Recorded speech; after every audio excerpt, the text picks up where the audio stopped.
èmi ò dúpọ̀ ààrẹ lọ́dún 2027 o. Gbagbagba ni mo wà lẹ́yìn Tinubu títí di ọdún 2031. Wike yànnàná ọ̀rọ̀. Mínísítà fún olúùlú lẹwa Àbújá Wẹ̀sán Wike ti bu ẹnu àtẹ́lu àhesọ kan tó ń lọ káàkiri pé àwọn àgbààgbà àti lámẹ̀tọ́ ẹgbẹ́ òṣèlú People's Democratic Party ti ní kó díje fún ipò ààrẹ orílẹ̀-èdè yìí nínú ìdìbò àpapọ̀ ọdún 2027.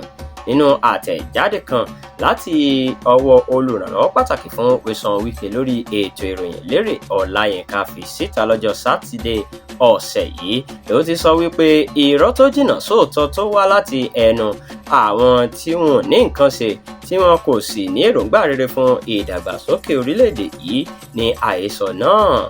Ọláyínká sọ pé ìròyìn náà tàn káàkiri láti fa Wike wọnú rògbòdìyàn ni ò nítorí kò kan tiẹ̀ sí nínú èròǹgbà ọ̀gá òun rárá. Ọláyínká fi kún ọ̀rọ̀ rẹ̀ wípé Wike ní táyé bá ń jáyé téèyàn ń jèèyàn ààrẹ Tinubu lòun ó máa ṣàtìlẹ́yìn fún títí yóò fi lọ sáà méjì rẹ̀ pé lọ́dún 2031. Ọláyínká sọ síwájú pé Wike ti kúrò nínú òṣèlú tí yóò máa ṣe bójúbójú lórí ohunkóhun tó bá fẹ́ ṣe. Ó ní ohun tó bá sì sọ báyìí òtítọ́ pọ́nbélé ni.